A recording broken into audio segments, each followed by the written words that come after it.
เคลียร์ตุเตอินสวายจิบไปตุนจุมาเฮียนทิลเราปุยเดียวไม่กันรอนติดช่วงโดนะยังไงติดชวนกับมาดิ้งนุละเมลชัดตักเฟลตักที่การกอมโดนะนี่มาฮีนุละพอเลขเทียมสายเทียมอันนี้กันช่วงไม่จุดการรอนกอมชันอันนี้ที่ Amazon Manager นะวันเทงอันนี้ว่ากันลมปุยรัวลินมาเบียงนะกันหันในดอนอันนี้วันนี้ซ้อมมีจิบไปเลยพูดถึงจิบไปเรื่องแต่วันนี้กันอมให้วัดเสียสุดขอบว่าเอ็งปอนี่เสียอิเล็กขจิรจอดแต่กันหันเสียตินนัดหันเดไม่หันถกเลี้ยงาละกันลมปุยไม่เสียมาสเบรินอันนี้เลยอินาฮิอิจันงาลตีนั่งไงตัวไหนยันก็จันงาก็สกูลจอจังคันสกูลเฮงไงอีจอเอ็งเซนไงอีจิรพวกเราจอดเลี้ยงเราจะตุนไม่เนาะสกูลที่กลุ่มลิชุ่งกับซีร์กลุ่มลิเล่จันเวดวันอาจารย์จูกับเมเจอร์ค่ะกับทากมอจานินไมเนอร์ค่ะก็หลักเบลวังค่ะเรียมินอีคอร์สค่ะตั้มเดียวว่าติดส่วน Amazon Manager อันนี้เขาไล่ไงเฮ้ Amazon ให้ตั้มเวรอุปสรรคเองมุ่งหน้าไงอีเท่าการ building ที่ TSSL เนี่ยอัลวี traditional ลำปังโรบอทอมเหลาเขาเนี่ยมั่วมาสลามันดินค่ะเนี่ยเฮลายอินเดียนาเท่าเนี่ยไวท์ทาวน์นะที่ส่วนใจลำแต่ค่ะแล้วชุนจอมเอ็มเนี่ยใจลำพอก็ชุนจอมเลยตัวมาหมดตัวนี้ก็สกุลกัลวังคันก็จอดสันก็เบรกกันละเดี๋ยวมาเสียตัวนี้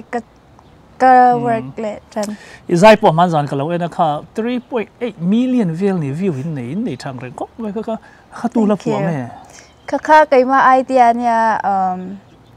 ยังไงKorean version ค่ะนั่นก็เดียมว่าจานินURP ค่ะมิจารัมมีค่ะมิจาวินก็ translate ที่ราชานก็แชมป์ปากค่ะcollab มาจังเงินกันเราตุ่มตัววางค่ะนินที่ค่ะนินอันนี้ค่ะโอเคซับบินเราเล็ดลาก็เดียจานที่คันกัน mix กว่าละที่คันอาซับกันตัวไงเล็ดอาซับค่ะนั่นแหละแต่มั่วจะมีเจ้าสองคน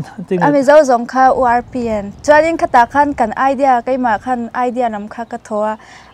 มิงดูทุสามเตียไทยเราจะค่ะไกมันที่คันกับฟ้าชักก็จนมิวสิกค่ะกับอินมินติสักเวกั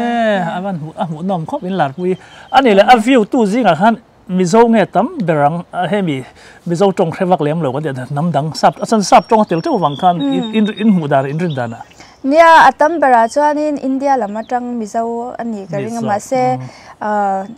international อันนี้อักลเวียมอฟิลิปปินส์ละมาเตมอสิงคโปร์ละมาเตโปลาร์เวลต์อะไรอีหลอดลิงตีกันเรียกันลมปุยเขาไม่เสียติดส่วนให้นัดตักถกตัวส่วนฮาร์สตักกระเจิดสวกเตอันนี้ละปุยอินทินเงยรุนไฟสวดดานังซีเตเห็นเตียงเห็นนังมาพนัสสวยเชื่อมตีตัวขบฮาร์สอิรุนตัวช่วยให้กันเรื่องนี้อาจารย์ส่วนหน่วมปอนี่ไม่เตเห็นเตียงอาเฮียนเงยหันสวยดุเตอินเอมให้มีก็งาเฮียนสวยตัวสู้ก็งาครบไหมอันหน่วมซองเงยอาเชื่อมซองนี่ปันนี้ปันนี้เองว่าโอเคกันง่ายทางลิชุ่งกับกะละ Bachelor of Science in ก็ graduate ส่วนนี้ Fashion Designer เลย Marketing เลย Entrepreneurship in ก็ graduate นี่จูอันนี้จะสุ่มเล็บไปแต่พอเห็นเสียงที่อัตราอินทิงเงี้ยสุ่มเล็บไปอัตราปุยนู่เล็บไปเงี้ยปุยเจ้าว่าน้องมันนี่ถกช่วงแฝงไงอัตราปุยบุลปุยจนกันดูเฮียมิน support แม่มาให้ school ลำ education ลำนี่จนมี support ลุตกสุ่มลำมาปนิเสก็มาหมดทิ้งเร่งก็ school ลุติระปมาหมดตั้มตะกันในยาจนอาจารย์เลย tuition fee ปให้บ่อยจ้างกันในเวทเท่ากันแต่งอาคารกันดูเฮียสุ่มลำตะกินมินบ่อยปุยอัตราปุยในกลุ่มลีนก็จะสิงอย่างสัตว์เวียงเงิน$2ดอลลาร์สิงอย่างสัตว์เวียงเงินเสียงสัตว์กลุ่มนี้ช่วงเฮียนสิงรุกบอร์เวลกันเสียงtuition เลยดอร์มันเวลเตสิงรุกเวลอันนี้ตักสู้เนี่ยให้อีลาร์บอกอ่ะที่ไม่เตล่ะอินฟักเดอร์นี่เราเห็นมั้งSabina Sawmiตีนตรอมีตั้งแต่เริ่มเชื่อSabina Sawmiแค่นี้Sawmiตีกันก็ไม่ถึงเสียSabina Sawmiตีข้านังมาอินผัวเงี้ยเนี่ยมีนั้นไปเวริมเช่นเงี้ยมิ่งดิกตะกันยิ่มกับปีอินกันเอาเป็นไลท์จังSabinaตีที่กับปูตัวมั่วกันสกุลาพอSabinaมาเสก็เตลตักไงเราวางแผน anh ấy về tàu anh ấy cái đã đâu anh tổ cho nên Sawmi Sawmi cái mình hi su hay lang pin hay là mà hiện anh tiếng nghe pronounce anh thiam vắc lâu mà so cái mình kan pronounce weird lúc tụng này chú khai vào kan Sawmi cái tiếng hiện Sawmi tiếng kan hay anh vẫn làm phiền Sawmi rồi cái state name vậy là hay Sawmi thế chuyện na anh ấy hay anh mua về rim teo anh ấy thế anh ấy mà mi thế in anh ấy ta hiện chung cái interview chung zong hal don này local vera un wam don tu alo avot tu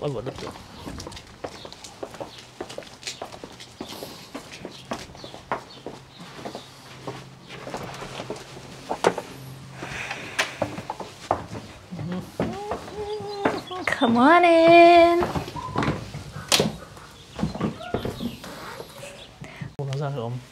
room panga room mo room hi panga kan basement ne basement kan nei lo ma se story two story ni hey ti hi inga indu lo ki ne sa phou sun du lo se la su na team kan du ke nin eng do kan du an nin team de wan du kan an ji he na so me polling za in nga USA klen Paul qua cái này. Ta chuan har san na hi to kem sap trong le thil dang dang vele ngai har sai ti deuber. A trong chu chi khat ma se a zia te mo emo hei tlenga hei thil han describe turin ai English tak tak kha kan pat ne lo mi zo angin kha har ve English ne lo ani se enting tu na hen hei na thatak te i han nei le atin i graduate le tho box sia khami sap trong ti thei tur khan a ran pain school in ka le nge tuition ang chi tin la le nge la chuang lo ti khanin ke mani a thei ni tin na kan kom le ke mani trong kan trong nem teu ber ni ma khan lo in develop me se i kum khat na hian USA thlen na kum khat na hian sap trong khai ti thei vak don si lo za ve deuh chang te ne me i in tle rol chho chan do tro ngei zong nei te kha i han tum borvel tur khan ta khan tiang kha chang sap trong ne na han trong thei lo khan enge min musit tang min dir ya em tiang chi te hin nem a chang chon nei ve tho ke ma hi ka zak zum ve sa hei ka socialize lo ve mo ka tiang a po khan tlem chonin ka ngoi choi ve deuh se ti chon homework ang chi hi a heavy via wem nang intan ai high school hi chu a heavy the assignments tiang chu mo bi enge class a khan activity kan ti tam zo high school a chuan tu na hian hei khoyang ei khosaka en tin nge inu le ipa te pok kala zot lem chong lo che hen zot ta chotila inu le ipa min hru them kan pa ming hi ro siam lian na nia kanu ming hi lian hwa pi ta chuan tun han khong ai chen Greenwood Indiana Greenwood mo tu te nen nge in khosak hova en tin nge pasal nei nge oma ti te en tin nge khalai te khalin zot le ne kani te na ka om shi ni ole heta hian he ani mami kan ti maya ni mami Mary Sangi ti kan thiat ani bokatin tun ma khan kum sang ni la som ni pakhat interview kan nei pui ma sak ber ani hei mizo movie chuan ma saber kan ti zuapa chang to mala ti movie chang tu nu kha ania ani hitin hei nge salon ania beauty parlor kan tiang chi te mala po video kan ron ti chuak to ni ani hi tuna kan kommek Sawmi lo en kol tu po kan ti theng chu tam taka a spot nin kan thriam amaro chane khan kom le zelanga aron soi tura han ngai potila ama khala mu ve rim ro te kha he la damania ti kha ta chuan i har sataka sikul kal lo chuan a hlotlen thelo ti so mit pa ngai kan thar ka US tak tak chuan so na tu na nei i graduate of a manager in le ti kha makatil to kami shock ani tun lai khovel kan thlirin kan chevela po nu le pa kianga om na thok mu mal lo mo zir mu mal lo mu tu ri om ve te wani chu ti akara upaton no USA ron thlengin a hetianga is na har sem mai thok ti po ka hiani chu pa ka zor le tho chenga hen tianga I hlotlina wang hen kan lom pui kho mai cha tin izir chung khan enge I thotla pui heta full time khan school khai kal tho se ka the entinge lekha kha izir pa entinge na kha I thok full time thomi tho full time full time in ka thoka full time student po kani kate nai entinge idar kar na dei the ni chon kami ka full time thoka weekend shift ania mo so Friday to Sunday chuanin Sunday helaya Indiana police a kalo huwa kana hi kana kanom na le ka school kha darkar khat le chan bedon kalani khan I ka school zo Friday a hen kalo huwa chuanin na ka tlang hala chuan weekend a khan ina karya ka chuan Sunday ka na zo khanin ka ho peile school ati khan ajang le Monday ate ka ba ho school kha class ka Monday ate ka nei ve thina so ka class kal mate ka nei mate khan ka ba ho le ti khan ka kal ton hetianga he zo thei tur chun mo I support tu nei thatte ngai ti ania tin khami zona khan tu hian nge support ber che I sum le pai ate le emotional tilfrim tu te nge ta puin ka chung te ani kanu le ka pa apik takin kanu hi I hetiang education lama hian mi support le to ka I nge keima ka tuina lama ni phot chuanin min support ba ka I bik takin kanu le ka pa chuan kani I emotional lamin mo like emotional lam kha min support be ni chu min support apoi mo light khan ta ani chon e he kumang za chungai ani le tuna izir ka kumli ti tro kumli le chan ve ka zir kumli chung har sat taka I tor chuang chi kha eng te hinge ni first year kha I katan a harbor a chan chu enge ka major englam nge ka kalang ti kha ka shatya lawa kha wang khanin mani mentally like keima po kha issues ka nei ve ni chu ma se khatyanga khanin I ka bei dong du lo I enge purpose kha pathian ya min pe hian ka sha heti mi min thlentir to chuan a next step po abula tang at alai to khleng min shrai tur ti karin na tlat wang khanin tumna kanaya chuanin I kan chung kwa first generation mo I hetianga I rap thei tur kai thei tur tumna kha ka keima khan om me ni mo kha tiang zong tumna nei tur kha tu kha in chung jing han om nge ni nge dang mai na I hai chuak ve hrim nge kani hi abik takin ka inspiration ania chanchu thil tum hi atum het pura I enge tum ru em mo I independent deu ama po hi hei tu pathian zara success ve viawa pathian in mala soma ama hi enge ka inspiration ani per ni tro mu theia khoi theia om na chu ni te atang pon hani po thei lom tiang chi mo ti chuan ani le tu na idin muna hian ilom ka ringa ke pon kalom pui che ni tak chuan hey kai mani abik ta Indianapolis area ver pe chuan ni mi tam tak chuan anom mai the amaro chu I kai mani mel riat pha kan ti meng tianga chuan hei manager wa thok pha hi kan tam lo ni tak chuan an om chuan ome zo na thla ka chuan anom ve tok thong mar chu kai mani thian nai kan ti kan bul nai mo kan riat pha ka ti mayang abik takin kan bizo society level borvel pe chuan kan tamlo vel tur kan ngai heng tiang din huna I om tur he iring pavem ka ring phak lo ingai tu ve chin re ai ngai to phak lo chen chu school ka zo don po khan ka senior year khan oi ha I enge school ka zawanga enge ka ti ang enge ti khan ka in ngai to na sa akalaw ve thau ma se I kamoro kha enge kum khami year chung kamoro chu a hun te ra thin ana po ai ngai la ti khan ka in nem sia ani chu kha wang khanin oi pathianin a huna chuanin a ron da le mayang tia khan keima khan ril ru a om cho nên hun te khan lo om le mai en tinge ani le tuna position hi iwa mu fu the min an thil chenge tinge iwa hai chua thei dan mi cho min shil chuang lo mo ma se sen chu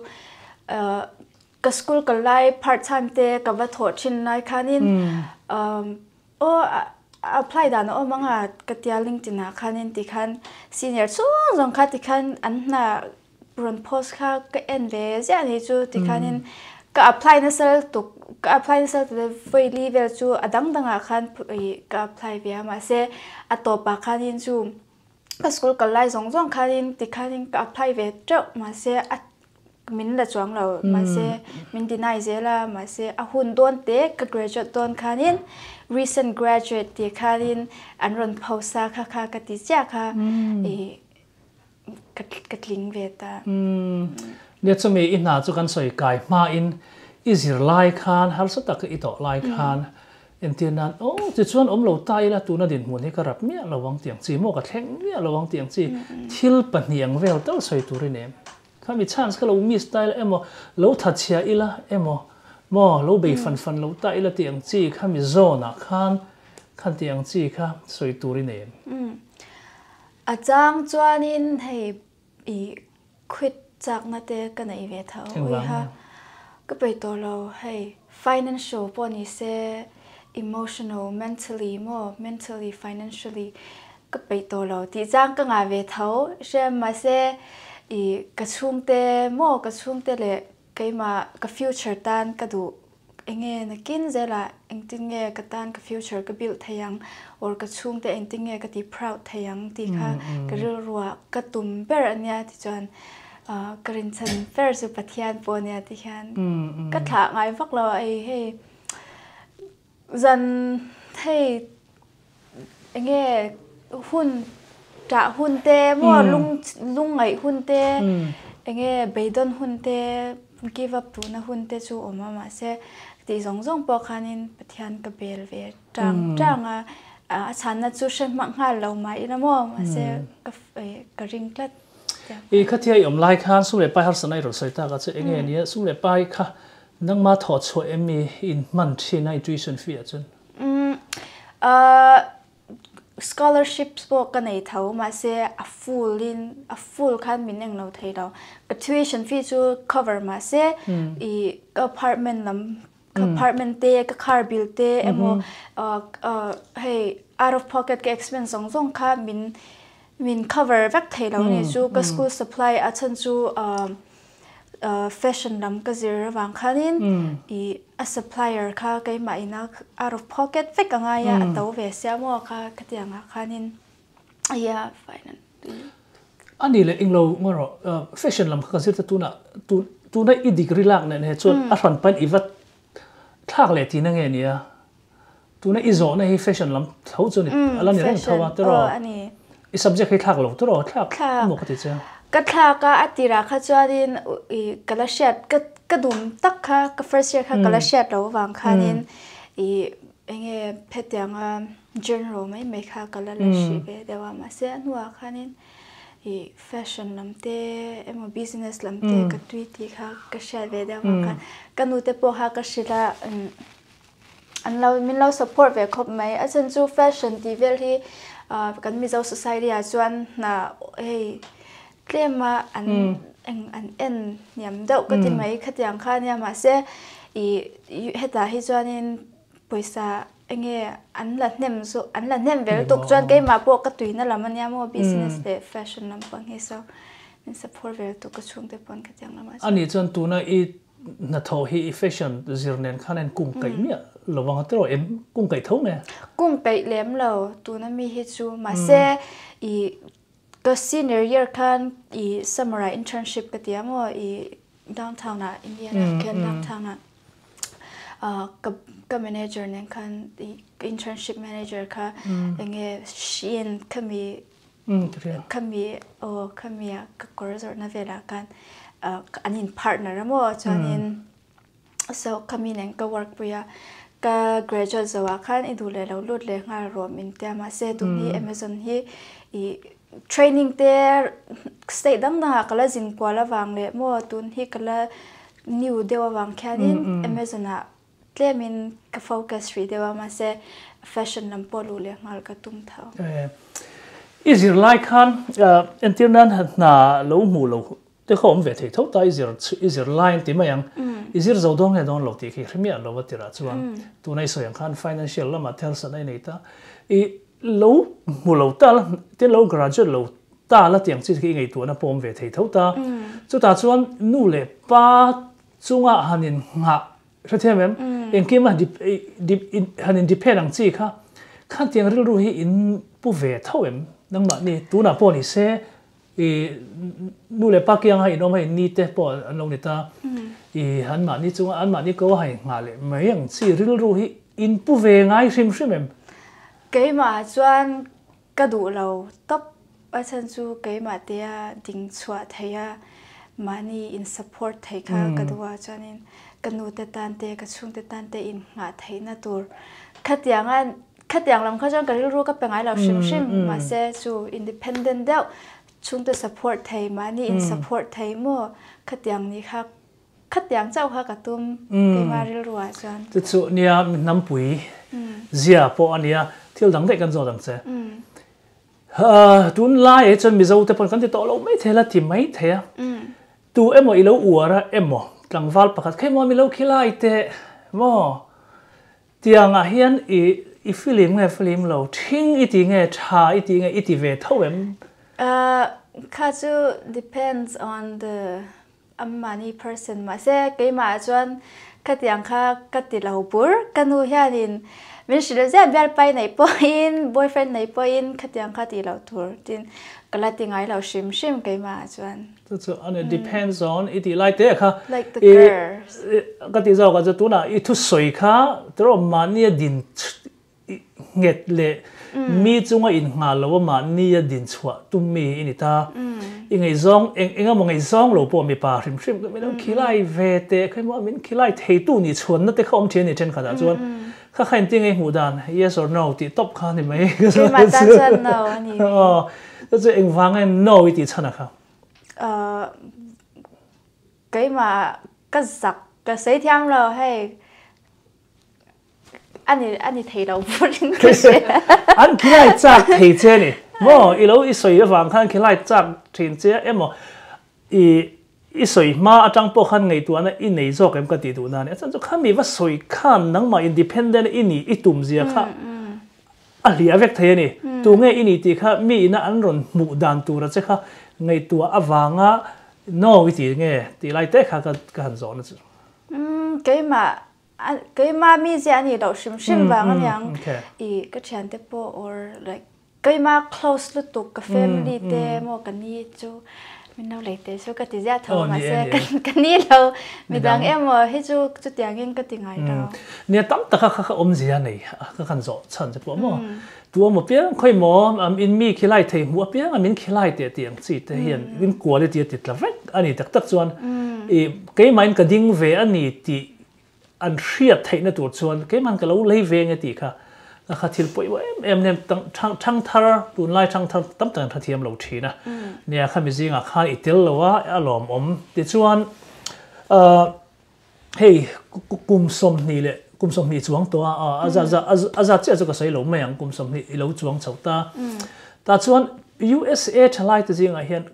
nau pan lut tu ka pasal nei hi thalo ti te po an soya nang ma ni rual vel tu na chu idin huna chuan hei na thatak in thoka I nang ma ni ding chuak ta I ding thei ta kumeng zat bor vel a hian nge pasal nei I la ti hi nang ma din huna mai mo cái và cái tụm đàn chuan cái lâu tụm về trên đàn mấy chuan 26 27 na hian pasal nei vel la khami cái này ma chung kha chu I mani in sum call te mo enge in cola eng tianga in lei thei te tianga cái mà tan để cái chung tan build pot cái tụ so I pasal le ma chai chung tan build draw chuan pasal han nei nga ani la pasal nei ta la inu le I pa the in tie en kol ngai tum en ti nge I dream am shrim kha chu kuang tak khai lo ni do na ni le kha thiam mi lo ni ta na thatak I nei bok do na nang ma choi kang tu te inu le ipa in ni te kha in tin nge ani le na tuang takhi thokreng ta le in tin nge omitum so pasal nei tiang chuan thei family te kan lo bil tu to don ta mo aza 100% chon in support rang thei don lo financial poni se ma se an mamo huna pianga chon ko omzel ala ro puya te chuan ipasal khan inu le ipa lam hi hoi viau se iti nge hoi vak lem lo se michen ka chu mak pa kha thadau an uluk thei le to kan u le pa tam tak hian mo mak pa te na pizon te support lut tu kha kan du le thina ni heta hian nang ma mu dana vat nu le pa vati huwa chinge nang ma pona tu le ti lo thleng hai in pa khan vati tha se tianga khan is kham chin tok in em stick tok chin in em limit in ei sakhangem ama chung te mo nang ma chung so ama thu lo adu le ati khatianga ava support to po kha ka support pui thau asen chu ka chung te le a chung te po ni se ama support ang khan ke pon ka support ve don thawa so ama ina adu za ta kal chuanin ka support pui le alom ome kha I tu lai no pang chok po ni lo pui tling tam tak hian angai na kan thelo thina nu le pa te pizon te ken kung kai dan zong a hian I ma kan so na niam kan khir da lang lo mai the nu pui pasal kan ni tam ken kung kai kan ni kan va hian mo kan mak pa kan puzon te chung tan thi chon kan vai kan tu thoi ka kha omzia ane me mania I mu dan khan zo me che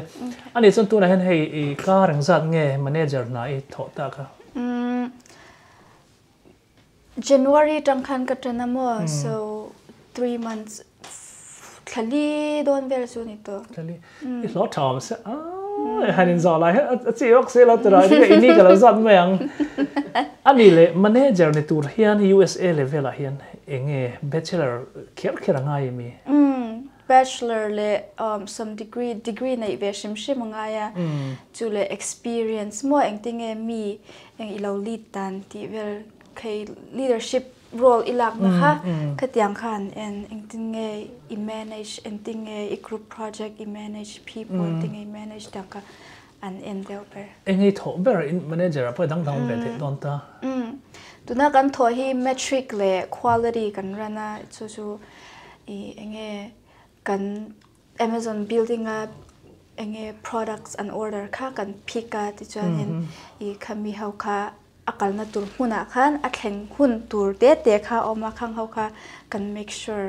chule kan employee hau kha associate hau kha ti khanin late breaks te emo enge vacation or etianga annat accommodation divel khatiang zong kha kan buai pui ve kan mai chanin khami pa ka khanin enge kan performance kha end of the day khan ti khanin kan soi chuak le kan brief kan wash am khan kan nei le ani so in chunga hian midang kha lo tak khan om vele zel do na hey supervisor chunga chon manager khan ta manager chunga chon engelom kaini manager chunga hian OM ania mo OM ania chanin achung lia senior ania achung lia khanin general manager chu tiang din mun han kai san thei chance khan ang mani hen omangem om ve asan chu tun hi L4 a kan nia L5 L6 tiang khan a om ve zela L5 hi ti hian 6 months vel emomo tiang in mani an performance khan en ve ni chu tiang a chuanin project te an pe a ti khan project an ti thatle emo an mani na thil hei thadeu an ron englo chwa chuanin ti khanin promotion kha an nei ve khal se ani chon nang po be sei ve hrim ila tro kum ni vela pe chon chu ai chon ila kai chho ve zel tura angayo so mi muna son min tho chak don ti nang en ting en contract in sign dana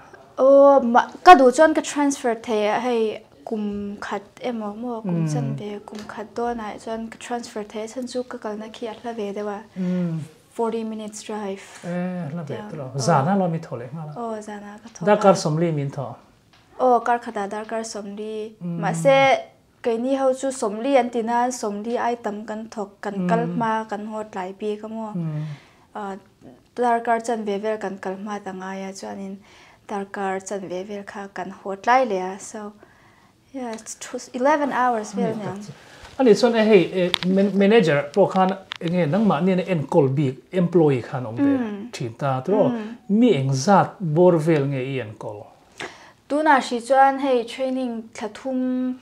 I stay danga te min thona tikha kan sin kwal shiwang khanin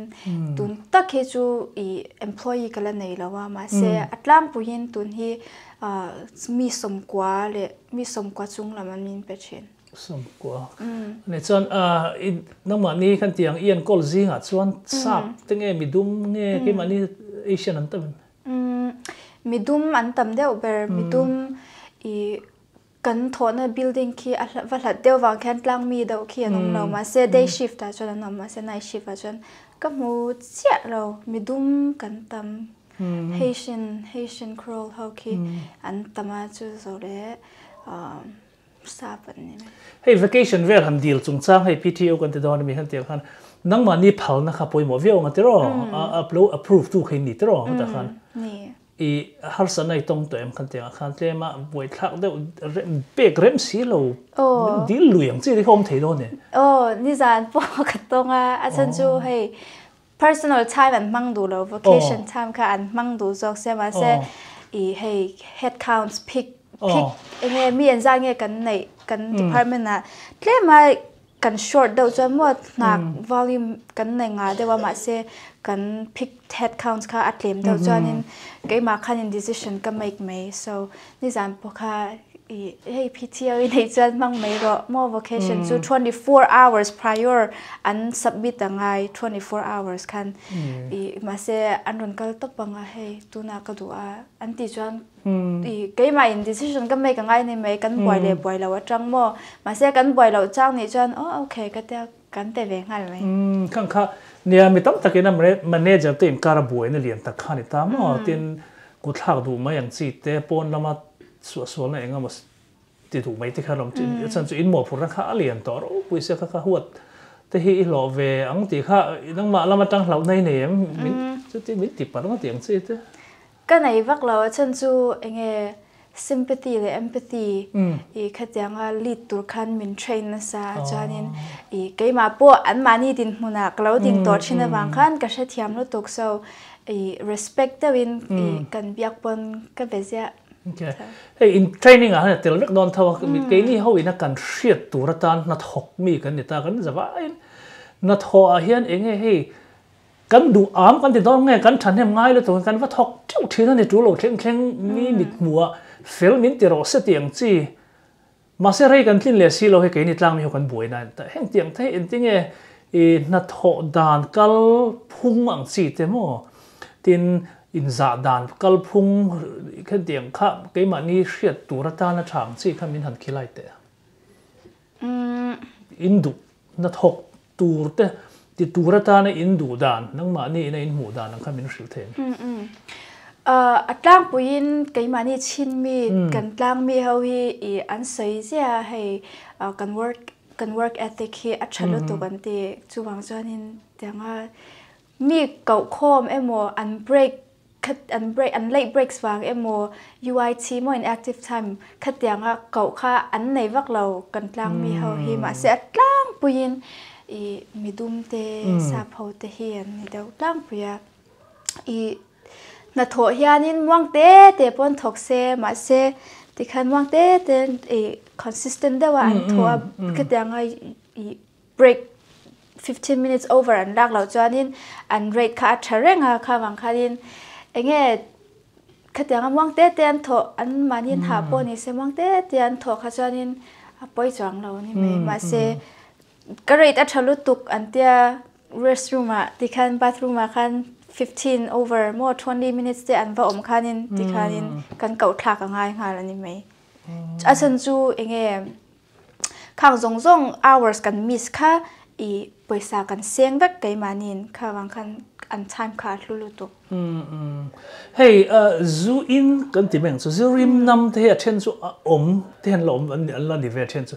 an wang view amar chu USN lom tlat me chen ka riat na chu hen tiang te